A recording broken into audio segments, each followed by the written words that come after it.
ఈ రోజు ప్రజల ఆరోగ్యాన్ని దృష్టిలో పెట్టుకొని ఎలక్షన్ కమిషన్ మరి 6 వారాలు ఎలక్షన్ ని పోస్ట్ పోన్ చేయడం జరిగింది.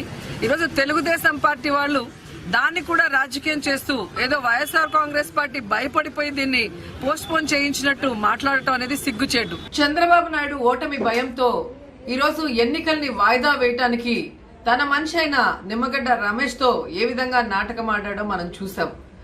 రిటైర్ అయిపోయిన వ్యక్తిని మరి ఏ విధంగా ఎన్నికల కమిషనర్ గా నియమించుకొని ఈ రోజు 13 జిల్లాల్లో తనకి డిపాజిట్లు కూడా రావన్న భయంతో ఎలక్షన్స్ ని కరోనా వైరస్ పేరుతో మరి కనీసం ముఖ్యమంత్రి గారితో గాని, హెల్త్ మినిస్టర్ తో గాని, చీఫ్ సెక్రటరీతో గాని డిస్కస్ చేయకుండా ఈ రోజు తానే అన్ని అన్నట్టుగా ఎలక్షన్ కమిషన్ నిర్ణయం తీసుకోవడం అనేది ప్రజలు ఆగ్రహిస్తున్నారు. ఎందుకంటే అచ్చెన్నాయుడు ఇంకెవరో మాట్లాడటం టీవీలో చూశాను.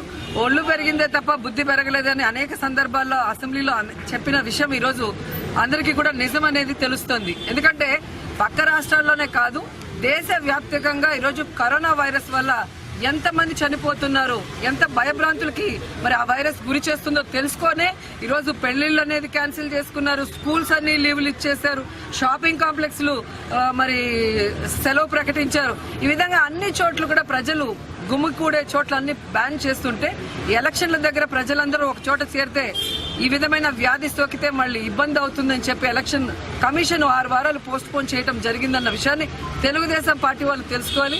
అండ్ ముఖ్యంగా ప్రజలందరూ కూడా వైఎస్ఆర్ కాంగ్రెస్ పార్టీకి మద్దతుగా ఉన్నారు.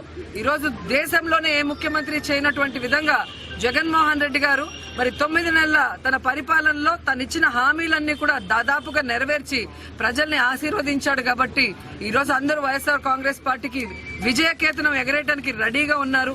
అది కొంచెం లేట్ అయినా కూడా 6 వారాల తర్వాత విజయం వైఎస్ఆర్ కాంగ్రెస్ పార్టీది.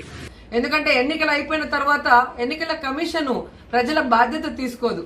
కానీ ప్రజల బాధ్యత తీసుకునే ప్రభుత్వాన్ని కనీసం కన్సర్న్ చేయకుండా ఏ విధమైన డిస్కషన్ లేకుండా చేయడం చూస్తుంటేనే ఇది ప్రజల కోసం కాదు, చంద్రబాబు నాయుడు కోసమే ఎన్నికల కమిషన్ ఈ ఎన్నికల వాయిదా వేసిందనేది అర్థమవుతుంది. ఎందుకంటే 2018లో జరగాల్సిన ఎన్నికలు ఇవి. కానీ చంద్రబాబు నాయుడు తన పరిపాలన సరిగా లేదు కాబట్టి ఎన్నికలు పెట్టే ధైర్యం చేయలేకపోయాడు.